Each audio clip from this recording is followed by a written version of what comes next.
உங்களுக்கு நிம்மதி உண்டாகுவதாக, தேவனுடைய இரக்கங்கள் அதிகமாவதாக.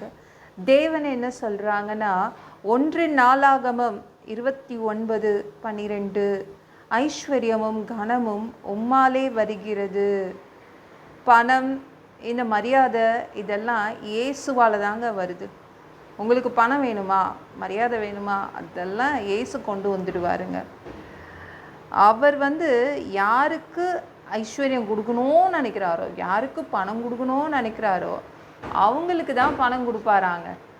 அவர் யாருக்கு கனத்தை கொடுக்கணும், மரியாதையை கொடுக்கணும்னு நினைக்கிறாரோ அவங்களுக்கு தான் அவர் மரியாதையை கொடுப்பாராங்க. அதுதான் நம்ம தேவன். அப்போனா நீங்கள் என்ன பண்ணணும், இயேசுக்கிட்ட ஓவராக நெருங்கி போய் நிற்கணும், அவர்கிட்ட சரணடைஞ்சிடணும். நல்லா சரணடைஞ்சிட்டிங்கன்னா அவர் உங்களுக்கு ஐஸ்வர்யத்தையும் கனத்தையும் அவர் உங்களுக்கு கொடுப்பாரு.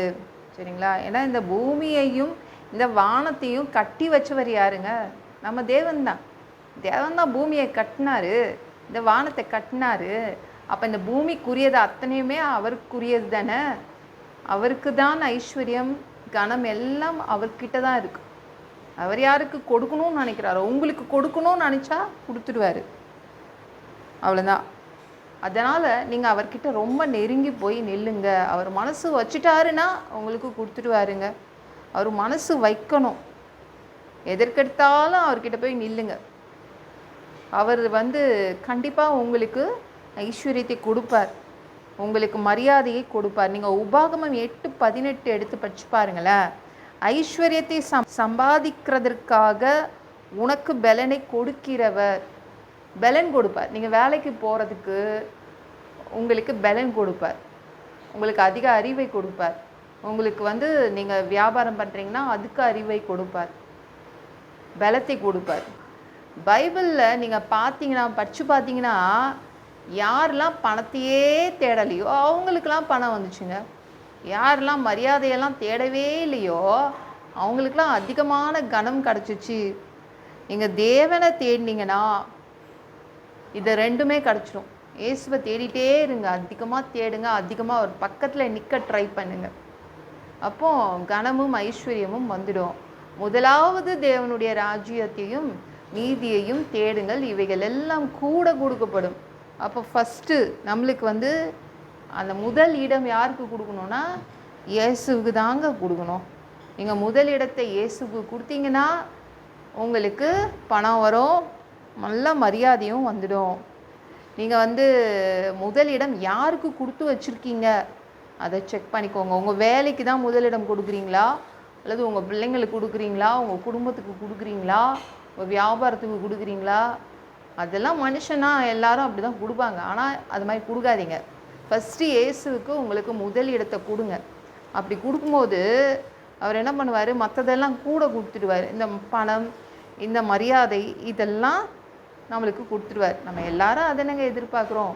ஒவ்வொரு நாளும் ஒவ்வொரு நிறைய தேவைகள் இருக்குது. பணம் தேவைப்படுது, மரியாதை தேவைப்படுது இல்லை? நம்ம யாராவது நம்மளை அசிங்கப்படுத்தினா கஷ்டமாக இருக்குல்ல? அதனால் மரியாதையும் தேவைப்படுது. அவர்கிட்ட நீங்கள் அதிகமாக ஒட்டி போய் நில்லுங்க, அவருக்கு முதலிடம் கொடுங்க. உங்களுக்கு ஒன்று தெரியும்ல, நம்மளுக்கு எல்லாருக்கும் நல்லா தெரியும், நம்ம மட்டும் தனியாக இந்த பூமியில் வாழலை. இந்த உலகத்தில் கோடிக்கணக்கான மக்கள் வாழ்ந்துட்டுருக்காங்க. அவங்க மத்தியில் நம்ம தெரியணும்ல. அவங்க மத்தியில் தேவன் பரலோகத்தில் இருக்கார், அங்கேருந்து பார்க்குறாரு. அப்போ நம்ம தெரியணும்ல. நம்ம தெரிஞ்சாதானங்க அவர் உங்களுக்கு பணத்தை கொடுப்பார், மரியாதையை கொடுப்பாரு. அப்போ நம்ம தெரிகிற மாதிரி வாழணும். இயேசுவுக்கு நம்ம தெரிகிற மாதிரி வாழணும். இயேசுவுக்கு நீங்கள் எதற்கெடுத்தாலும் முதலிடம் கொடுத்தால் நீங்கள் தெரியுவீங்க. எதற்கெடுத்தாலும் அவர்கிட்ட போய் நின்னீங்கன்னா நீங்கள் தெரிய ஆரம்பிப்பீங்க. அப்போது நீங்கள் இயேசுவை தேட தேட பணம் அதுவாக வந்துடும். நீங்கள் பலி செலுத்துகிறாங்கள்ல, பலி செலுத்துகிறாங்கன்னா காளமாடு கொடுப்பாங்க. நீங்கள் அண்ணாவில் எடுத்துக்கிட்டிங்கன்னா 3 காளமாடு எடுத்துகிட்டு போனால், 3 காளமாடு எடுத்துகிட்டு போனாலும் ஒரே ஒரு காளமாடு மட்டும்தான் தேவனுக்கு கொடுத்தா. ஆசாரியன் எதை செலக்ட் பண்ணுறானோ அதை செலக்ட் பண்ணிக்கிட்டோன்னு 3 காளமாடாக எடுத்துகிட்டு போனால் ஒரு காளமாடை மட்டும் அங்கே தேவாலயத்தில் பலியிட்டாங்க. அது மாதிரி யோசேப்பு மரியாள் 2 பேரும் இயேசுவை கையில் தூக்கிட்டு போகிறாங்க. அதான் இயேசுடைய அம்மா அப்பா. அவங்களும் மனசுக்குள்ளே என்ன பலியிடணும்னு நினச்சாங்கன்னா, ஒரு ஜோடு காட்டு புறாவையாவது இல்லைனா 2 புறா குஞ்சுகளையாவது நாம் கொண்டு போகலாம் அப்படின்னு அவங்க நினச்சி போனாங்கங்க. அப்படி தான் நினச்சிட்டு போனாங்க. ஆனால் அவங்க என்ன வாங்கினாங்க தெரியல. அவங்க ஒரு ஜோடு காட்டு புறா வாங்கினாங்களா அல்லது 2 புறா குஞ்சுகளை வாங்கினாங்களான்னு தெரியல. ஆனால் அவங்க கொண்டு போனாங்க. நம்ம சாலமோன் என்ன பண்ணாங்கன்னா, இவங்கள மாதிரிலாம் பலியிடலை. 1000 பலிகள் செலுத்தினான். 1000 மாடோ 1000 ஆடோ ஏதோ ஒன்றை அவன் செலுத்தினான், தொடர்ந்து செலுத்தினான். இப்போ தேவன் பார்த்தார், எல்லாரும் கொஞ்சம் கொஞ்சமாக செலுத்தும் போது இந்த சாலமோன் எவ்வளவோ செலுத்துகிறானே. அப்போ தேவனுடைய கவனம் எங்கே போச்சு? சாலமோன் கிட்ட போச்சு. உடனே நைட்டு வந்துட்டார். நைட்டு இரவிலே கேட்டார், உனக்கு என்ன வேணும்? அவன் ஞானத்தை கேட்டான். ஆனால் தேவன் என்ன சொன்னார்னா, நீ கேளாத ஐஸ்வர்யத்தையும் சேர்த்து கொடுக்குறேன், வச்சுக்கோ அப்படின்னாங்க. அவருடைய கவனத்தை நம்ம ஈர்க்கணும். அத்தனை கோடி மக்களில் நம்ம யார் அதுன்னு அவருக்கு தெரியணும்ல.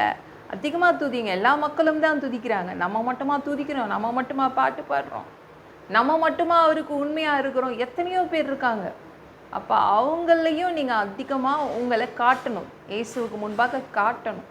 அப்படி காட்டும்போது நீங்கள் தெரிய ஆரம்பிக்கும் போது அதிக பணம் உங்களுக்கு வரும், அதிக கனம் மரியாதை எல்லாம் வரும். சரிங்களா? தேவன்கிட்ட நெருங்குங்க. மனிதர்கிட்ட நெருங்கி என்னத்தை கண்டீங்க? மனிதர்கள்லாம் அவ்வளோதான். ஒரு கொஞ்ச நாள் தான் பிடிக்கும். ஒரு 10 நாள் பிடிக்கும். 11ஆவது நாள் அவங்களுக்கு உங்களை அப்படியே வெறுத்து போயிடுவாங்க. அவ்வளோதான். மனுஷங்க மறந்துடுவாங்க. ஆனால் தேவன் அப்படி கிடையாது. நீங்கள் நெருங்க நெருங்க நெருங்க ஆசீர்வாதங்கள் அதிகமாக ஆகிட்டே போகும். இந்த வீடியோ பிடிச்சிருந்துச்சுன்னா மற்றவங்களுக்கும் ஷேர் பண்ண மறக்காதீங்க. கர்த்தர் தாமே உங்களை ஆசீர்வதிப்பாராக. ஜெபம் பண்ணலாமா? பிதாவே, உங்கள் பிள்ளைங்க உங்கள் பாதத்தில் வந்திருக்காங்க. சாமி, இரக்கம் செய்யுங்க, இறங்குங்க. அப்பா, உங்கள் பிள்ளைங்களுக்கு ஐஸ்வர்யத்தை கொடுக்க போகிறீங்க, பணத்தை கொடுக்க போகிறீங்க, மரியாதையை கொடுக்க போகிறீங்க, கனத்தை கொடுக்க போகிறீங்க. அதற்காக நன்றி. உங்கள் பிள்ளைங்க எப்பொழுதும் உங்களை தான் தேடிட்டுருக்காங்க, உங்ககிட்ட தான் நெருங்கி நிற்கிறாங்க. நீங்கள் கொடுங்கப்பா உங்கள் பிள்ளைங்களுக்கு. எல்லாம் பொல்லாத பிசாசுகள், ஏவல்கள், மந்திரங்கள், தற்கொலை ஆவிகள், பயத்தின் ஆவிகள், பலவீனப்படுத்துகின்ற ஆவிகள் எல்லாம் இயேசு என்ற பெயரினை கொண்டு துரத்துகிறேன். ஓடிப்போ. உங்கள் பிள்ளைங்களை இரத்த கோட்டிக்குள் மறைச்சிக்கோங்க. பரிசுத்த ஆவியால் நிரப்புங்க. ஞானஸ்நானம் எடுக்கணும். ரட்சிப்பீராக. இயேசுவின் காயப்பட்ட தழும்புகளால் எல்லா வியாதிகளும், எல்லா பலவீனங்களும், கேன்சர் போன்ற வியாதிகளும் சரியாகுவதாக. மரணப்படுக்கைகள் சரியாகுவதாக. பரம்பரை வியாதிகள் சரியாகுவதாக. ஒரு மனிதனாக பிறந்தா ஜீவ புஸ்தகத்தில் பேர் இருக்கணும்ப்பா. அப்படி இல்லைன்னா அந்த மனுஷனை பிடிச்சி நீங்கள் நரகத்தில் தள்ளிடுவீங்க. தீ எரிக்கிற இடத்துல எப்படி போய் வாழ்கிறதுப்பா? நாங்கள் பரலோகத்துக்கு வர்றதுக்கு தான் ஆசைப்படுறோம். அடித்து உதச்சி திருத்தி எங்களை பரலோகத்துக்கே அனுப்பிடுங்க. கழுவப்படாத பாவங்கள் எங்ககிட்ட இருந்துச்சுன்னா உங்கள் திரு ரத்தம் கொண்டு கழுவி எங்களை பரலோகத்துக்கே அனுப்பிடுங்க. எந்த ஒரு இமை பொழுது நீங்கள் வருவீங்கன்னு இயேசுவை வணங்கி வணங்கி காத்துட்ருக்கோம். பரிசுத்தமாய் வாழ்ந்து வாழ்ந்து காத்துட்ருக்கோம்.